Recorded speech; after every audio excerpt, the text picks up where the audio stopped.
Tetapi dalam segi politik ya memang tidak mengenal ajas kepantatan apa kepantasan kepatutan itu nggak berlaku. Karena politik itu ujung pangkalnya adalah kekuasaan, kepentingan kekuasaan. Jadi politik itu misi utamanya atau tujuan akhirnya adalah kekuasaan. Jadi kalau berpolitik, kalau tidak menduduki sebuah kedudukan dan kekuasaan, itu berarti belum pada puncak sebuah karir politik seseorang. Nah, tetapi kalau sudah mampu menguasai dan berada dalam kekuasaan, ya tentunya harus bisa menjaga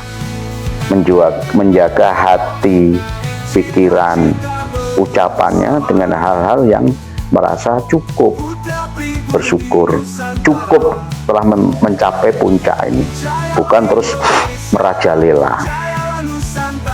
Ini yang kita maksud. Saya kembali kepada cerita ini, cerita leluhur ini. Kebetulan ini tugas hari ini saya harus mengurai sedikit supaya menjadi sebuah wacana pengetahuan kita bersama tentang sejarah. Mohon nanti dikoreksi kalau ada yang salah. Setelah Panjalu dan Jenggolo ini terus bertarung, berebut kekuasaan, pengaruh, luasan wilayah dan sebagainya, hingga terus turun-turun pada masa kejayaan yang Sri Aji Joyoboyo, terus sampai lanjut ke Ken Arok, ke Jayakatwang, terus ke Mojopahit. Sekarang kita ke Mojopahit. Setelah prajurit Tartar Mongolia ini dihancurkan oleh pasukan Bayangkara atau pasukan Mojopahit, terkocar-kacir, ada yang terbunuh, ada yang melarikan diri dan sebagainya dan sebagainya. Tumbuhlah kerajaan Mojopahit menjadi besar hingga masa kejayaan tadi yang saya sebutkan dipimpin oleh yang Prabu Hayam Wuruk dengan Patih Mahapatih Gajah Mada, seorang pemuda yang hebat, yang sakti, yang lahir ini yang kedua kalinya, lahir dibesarkan di aliran Sungai Brantas di sisi selatan, di mata air Sungai Brantas, kurang lebihnya demikian. Lagi-lagi di antara segitiga emas, Malang, Blitar, dan Kediri, di antara tiga gunung, Gunung Kelut, Gunung Arjuna, Gunung Wilis. Ini catatan lembar sejarah yang bisa digali, lembar sejarah yang bisa diungkap. Kenapa dua tokoh besar, Eyang Ken Arok dan Eyang Gajah Mada, yang bisa menyatukan Nusantara ini? Kalau Eyang Ken Arok dengan Singosari yang mampu menjadikan Singosari besar dengan misi Pam Melayu itu, terus dilanjutkan Mojopahit dengan mampu menyatukan bangsa-bangsa Nusantara lewat yang Gajah Mada. Nah, kenapa harus dilahirkan di Sungai Brantas atau di aliran, di sumber Sungai Brantas? Ini yang harus perlu digali. Kenapa hingga saat ini pemimpin-pemimpin negara juga tidak berani masuk menyeberang di Sungai Brantas? Ini juga sebuah hal yang perlu dikaji lebih dalam. Nah, Eyang Mahapatih Gajah Mada sudah sukses dengan semangat persatuan Sumpah Amukti Palapa. Nah, di dalamnya itu juga terkait Bhinneka Tunggal Ika, berbeda-beda tetapi tetap satu jua. Ini semangatnya, semangat persatuan yang digaungkan oleh Mojopahit sebagai penguasa Nuswantara di masa kejayaan pada tahun 1351 di bawah pemerintahan Eyang Prabu Hayam Wuruk dan Eyang Mahapatih Gajah Mada. Ini catatan sejarah yang semuanya harus bisa kita bangkitkan, motivasi, semangat persatuan Bhinneka Tunggal Ika yang diwariskan oleh bangsa Nusantara leluhur kita, yang hingga saat ini masih kita pakai di dalam Garuda Pancasila sebagai semangat motivasi untuk menjaga, merawat, memelihara persatuan kita sebagai bangsa. Yang terakhir, setelah keruntuhan Mojopahit karena kepentingan perubahan zaman, kaitan kepentingan agama, muncul Demak Bintoro yang pada saat itu putra dari Selir yang Brawijaya V, yang akhirnya masalah mau memberontak atau tidak, intinya Mojopahit runtuh, digantilah Demak Bintoro sebagai Kesultanan Islam tanah Jawa. Berkembang, toh akhirnya sehebat apapun pemimpin, sekuat apapun pemimpin, dan sebesar apapun bangsa ini, kalau tidak dikelola dengan baik, yang hanya mengutamakan atau mendahulukan kepentingan diri pribadi, keluarga, kelompok, golongannya, dijamin pasti akan runtuh tanpa memiliki sebuah semangat untuk menjaga persatuan dan kesatuan sebuah bangsa. Caranya bagaimana? Tadi sudah saya sampaikan, saling menjaga, menghormati satu sama lain. Harus ngerti kita berada di mana, kita sebagai apa, kapasitas kita apa, harus bagaimana kita ini berada di sebuah bangsa. Di semua sudah ada aturan, tatanan, peranatan. Kalau semua bisa memahami pelaku-pelaku politik, pelaku apapun, clear, tidak perlu ada yang dipertentangkan, tidak ada perlu saling silang. Kalau tujuan utama memahami tentang tujuan utama kemerdekaan sebuah bangsa, apa itu tujuan utama? Kesejahteraan, kemakmuran yang berkeadilan dan bermartabat. Artinya rakyat harus paham, pemimpinnya harus mengerti tentang kebutuhan rakyatnya. Keberpihakan pemimpin kepada rakyat, bangsa, dan negara itu yang paling utama. Caranya supaya bisa berpihak, bagaimana pemimpin itu?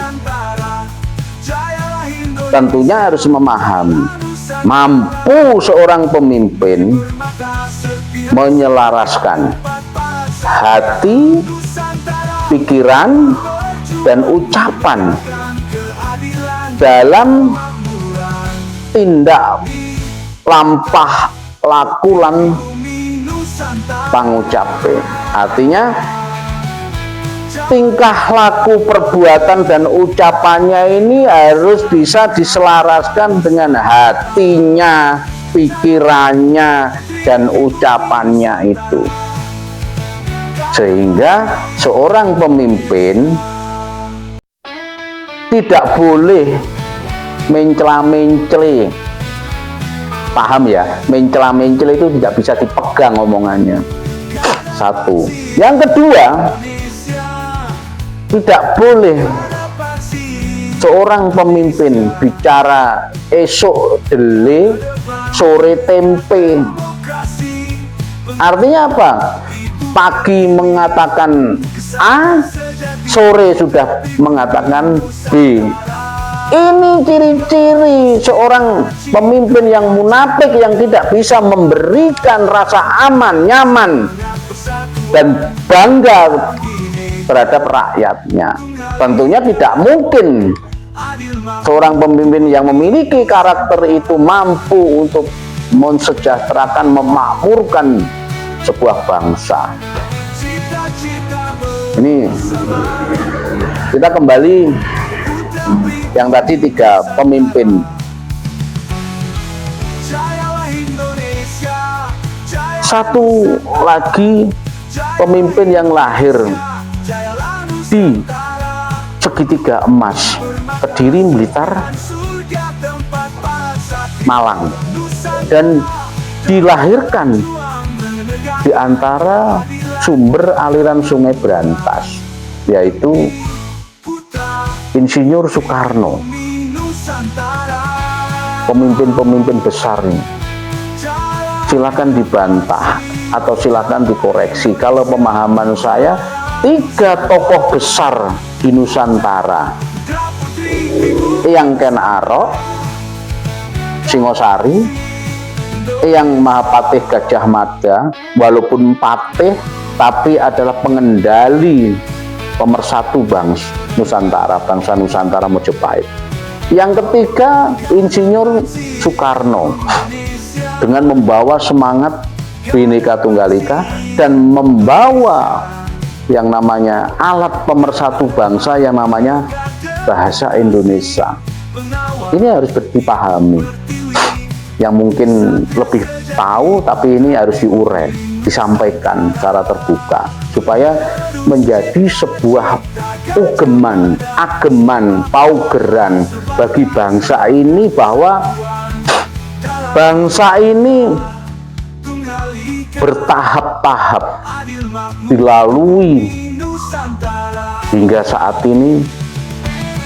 Setelah tercerai-berai Majapahit menjadi Kesultanan Demak, hancur juga, terus Belanda menguasai bangsa ini sekian ratus tahun dan dipecah belah dan disatukan kembali 128 plus 1 kerajaan Kesultanan Nusantara, memberikan mandat kepada beliau Insinyur Soekarno-Hatta untuk memperjuangkan, memberikan tugas amanah, tidak hanya ucapan, lesan, tertulis, tetapi harta kerajaan dinasti Nusantara untuk dibuat perjuangan memerdekakan Nusantara, yang akhirnya kemerdekaan didapat 17 Agustus 1945 dengan proklamasi yang diproklamirkan oleh Soekarno-Hatta. Soekarno-Hatta, seorang pemersatu bangsa Indonesia, menggali Pancasila lewat alat persatuan yang namanya bahasa Indonesia. Terbukti bagian daripada putra sang pajar, putra sang pajar dari timur. Yang dimaksud putra sang pajar dari timur adalah yang lahir di antara segitiga emas Blitar, Kediri, dan Malang, dan dibesarkan dari sumber mata air Brantas, dari aliran Sungai Brantas. Muncul 3 tokoh besar Nusantara ini, Ken Arok, Singosari, Gajah Mada, Majapahit, dan Insinyur Soekarno sebagai putra sang pajar dari timur, sebagai pemersatu bangsa Indonesia. Ini clear, 3 tokoh besar, semua dilahirkan di antara 3 segitiga emas. Kelut, Wilis, Arjuno, Kediri, Blitar, Malang. Clear. Artinya saya mau menyampaikan bahwa nanti setelah kepemimpinan nasional ini berganti dengan baik, pasti kalau kita menginginkan sebuah hal tentang kemakmuran kesejahteraan kita terwujud menuju satu titik sasaran gemah ripah loh jinawi toto titi tentrem kerto raharjo, murah sandang, murah pangan, murah papan.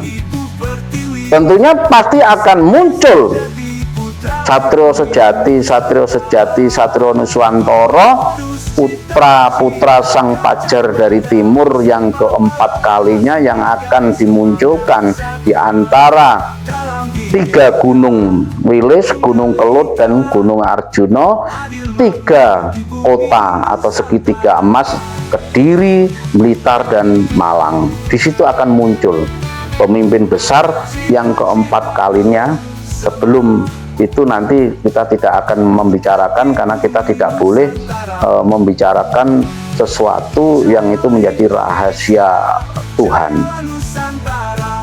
Jadi begitu, walaupun kita bahasanya, kalau kita memahami tentang ilmu atau ilmu, ngerti saurunge winaroh atau mengerti sebelum kejadian, tetapi itu mendahului kehendak Tuhan, tidak diperkenankan untuk diurai, walaupun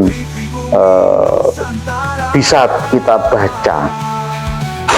Hanya orang-orang pilihan para satrio sejati, satrio nuswantara, satrio Jawa sing iso bakal nyawijekne nuswantara. Ini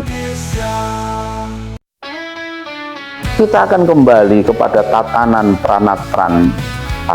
peranatan keprajan Kasepuhan Nuswantara, yang mana titik nolnya, titik hotspot spirit Nusantaranya adalah Kediri sebagai titik peradaban Nusantara yang tadi awal-awal saya sebut. Kenapa ada Singosari, Kediri ada? Kenapa Singosari sudah lebur menjadi Malang, Kediri tetap Kediri? Ini menjadi sebuah catatan perenungan kita semua, bangsa ini, yang harus bisa kita gali. Kenapa pemimpin kita, presiden kita, wakil presiden kita nggak berani masuk Kediri? Tentunya di situ ada namanya Sabdo Pandito Rojo. Barang siapa masuk di Kasepuhan atau wilayah Wingit Kediri ini, kalau tidak bersih hatinya, bersih pikirannya, resik tumindae, ora bakalan akan langgeng, ora bakalan akan lama, runtuh jatuh tanah Sabdo Pandito Rojo. Ini Sabdo Pandito Rojo ini sudah mendarah daging dalam keyakinan masyarakat Kediri sendiri mau masyarakat Indonesia.